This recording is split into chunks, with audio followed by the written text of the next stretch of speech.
Good evening, my dear friends. I hope you're all doing very well. Tonight we're going to be doing another class on the Rambam. We're going to be learning chapter 9 on Rambam. And I'm doing this specifically in the honor of a good friend of mine. His name is Daniel, son of Michel. And he's not feeling very well, so we're going to be doing a special Torah class in his honor, that he should have a complete recovery. He should be strong and healthy. So join along. If you're watching this tonight, or you're going to watch this tomorrow, or any other time, all the study of learning tonight is going to be in his honor.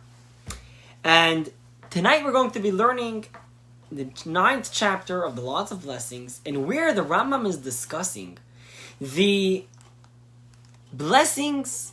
After we have discussed all the blessings on food, now we're going to be discussing the blessings that we make on a good fragrance, on a good smell. So whether it's a type of perfume, or whether it's a fragrance that comes from a fruit, or from a tree, or from a grass, as we will see, that the Rambam says that in general it is forbidden to benefit from food or drink before reciting a blessing, and so too also in regards to a pleasant fragrance. We should not have enjoyment from this world without thanking God for giving us this opportunity. So there are a couple different types of good fragrances. There are a couple different types of good smells. In other words, they come from different sources. So if it is coming from a place, if it's coming from a tree, so then we recite the blessing of "Blessed is God who created fragrant trees." So we give thanks for that type of fragrance. If it's from a type of plant, or for a certain herb, so we say we thank God who created fragrant herbs. But if it's something which doesn't come from something that grows, but rather it comes from another source, so then we make just a general blessing, thanking God for making a pleasant fragrance. So that is in general, and whenever we do that, we always should make a blessing on this special fragrance, because again, as we said, everything that we have a pleasure from in this world, we have an enjoyment from it. We should always thank God for the opportunity to be able to do this. And now, back in the day, it was much more prominent, I would say. It was much more common to have a setting. We actually find that it's discussed in Jewish law that after they would eat, so then they would bring out special fragrances, special burning types of twigs or branches, which would make a very good smell. And I guess as a way after the food, to sit down and to relax. But then at that point, they would always make the blessing over the fragrance. And the Rambam says if you're burning a fragrance, if you're burning an incense, so then you should not make the blessing until there's actually a cloud of smoke that is rising up from the incense which is burning. And at that point, then you will make the blessing. So too also in regards to various oils, if there is a special smell, a good smell that comes from oil, so then there's a special blessing that you can say, which is that how God has created pleasant oils. But olive oil, you would just make the same blessing as the regular fragrance that God has made pleasant fragrances. And again, if we have different types, so if we have a fragrance that comes from a tree, and one from an herb, and one from something else, and they're separate, so then each one would need to have a blessing on its own. But if these are all mixed in together, so then we just make one general blessing on it, that God created pleasant fragrances, and that is it. And now, if someone is unsure, doesn't know what the blessing is, so then at that point, it's okay. They can just make the blessing of the general blessing that God has created pleasant fragrances, and that's okay. And if someone as long as the person is in the vicinity of the smell, so in other words, you make the blessing once and you smell it, so then you don't have to keep on making a new blessing every time you breathe it, every time you smell it again.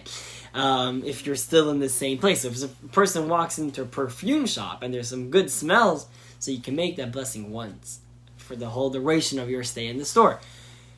Unless if you go out of the store and you come back in later, so then you should make another blessing. But then the Rambam goes into various details. For instance, if you have, there's various types of flowers that have blessings, roses, rose water, frankincense, rock roses. So then all of these we would say the blessing of the blessing God who created fragrant trees. They are counted upon. We look at them as like the blessing on the tree, not so much as just as an herb or a little plant that grows in the ground, like some sort of grass.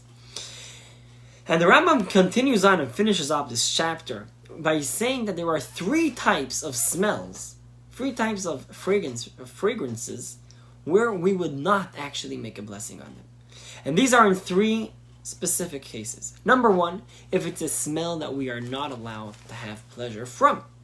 For instance, if it's a idol worshippers, they're burning some incense, so we're not allowed to have any pleasure from idol worship. Or similarly, not similarly, but actually a different case, where a person, there is someone who, the wife of another man. So you're not allowed to go and enjoy her perfume, so to speak, and make a blessing on that.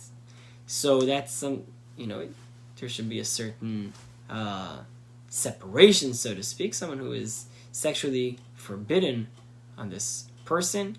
So then you should not go and make a blessing and smell their perfume. That's not I guess it's not modest. And so that's the first section. A fragrance which we're not allowed to have pleasure from. Second type is that fragrance which is not there for a good smell, but rather just to take away a bad smell. So if you're spraying your air freshener in the bathroom, you don't make a blessing over that. Or if it's in a funeral home and they want to take away any bad smells, there's no blessing on it. It's just here to take away a bad smell, or maybe your deodorant. The third type is going to be a smell which is put there, but not really for the sake of smell on itself, but rather just for another purpose. For instance, there are various smells, or I guess fragrances which you can spray onto clothing or to linen, to make it to have a good smell. So it's not there for the fact of being a good smell, but rather just to give it a fresh, good feel. So you would not make a blessing over that.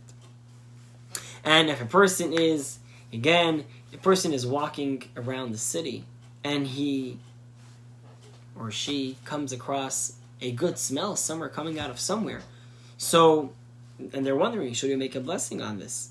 So if it's a city where most of the people are not idol worshippers, so then of course you should make the blessing. But if it's a place where most of the people are idol worshippers, well then we should not have any enjoyment from idol worship, and we will just say that since most of the people are, so therefore don't make a blessing. So in general, if you know where the smell comes from, it's from a good source, make a blessing and enjoy it, because God gave us this opportunity. So that is the chapter of today, chapter 9 of the Laws of Blessings, where the Rambam discusses all the specialties of the idea of fragrance, perfume, good smell, where we always have to thank God for everything that we have enjoyment in this world. So that's it for today. We will continue, God willing, and have a very good one in the meantime.